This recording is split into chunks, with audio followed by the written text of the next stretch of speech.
Hi, I'm Eric from ActivEV. Thank you for your purchase. We invite you to watch this video walkthrough that describes the features of your new electric vehicle. If you have any questions at all, please do not hesitate to reach out to the dealership that sold you your new cart.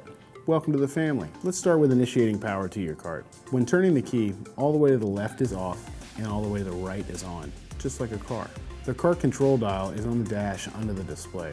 Turn the dial to the left to go into reverse, in the center is neutral, and turning the dial to the right is drive. When you shift your cart to reverse, the reverse signal will sound and a backup camera will turn on. On the floorboard, you have your accelerator and brake pedal. The parking brake is electronically controlled and activated whenever the cart comes to a full stop. The hazard light switch is to the right of the control dial. Press the button to turn on the hazards and push it again to turn them off. On the left side of the steering column will be the combination switch arm. It controls the horn, blinkers, and headlights. To use the horn, push in on the end of the arm. To turn the headlights on, twist the end of the arm away from you 2 clicks. To turn the high beams on, pull back on the arm until you hear a click, and then pull the arm again to turn the high beams off. The turn signals are not steering wheel dependent, so you have to make sure you turn the signals off after you make a turn. Here you will see the 12-volt plug-in for the charger outlet and 2 USB charging ports. The sound system is Bluetooth enabled and you have buttons to change stations and adjust the volume. Lift the tab and you've got a USB and headphone jack to connect older phones or iPods to listen to music that way. Underneath the dash are 2 accessory switches that provide no immediate function but are used to wire in any additional accessories such as lighting, speakers, or otherwise. They are pre-wired and ready to be connected at any time for easy use.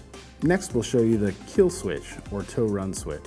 The only time you need to use this is if you need to push, pull, or tow the vehicle without it moving itself, or if you intend to not use the cart for an extended period, roughly 2 to 3 weeks, say if you leave on a vacation, or when it becomes too cold outside to use.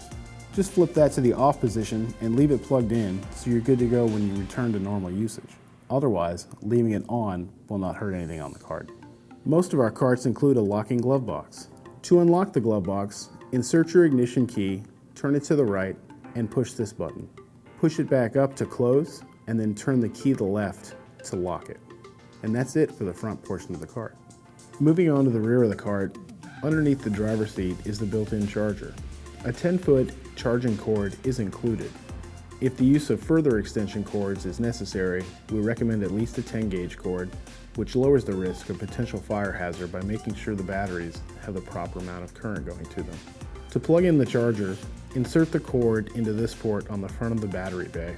Above this port, you'll see an indicator light that flashes codes to let you know what the charger is doing.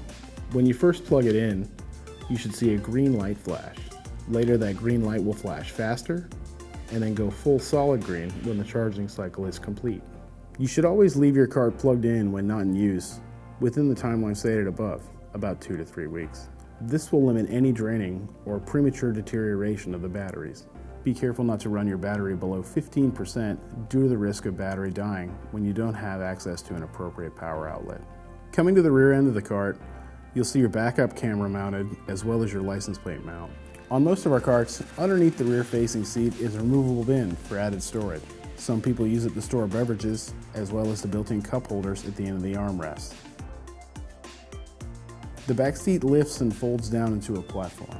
There are notches that allow the seat to slide down perfectly against the rear bar. Most of our vehicles are equipped with 14-inch aluminum wheels with very low profile tires, which may cause you to feel some bumps and cracks in the road while driving.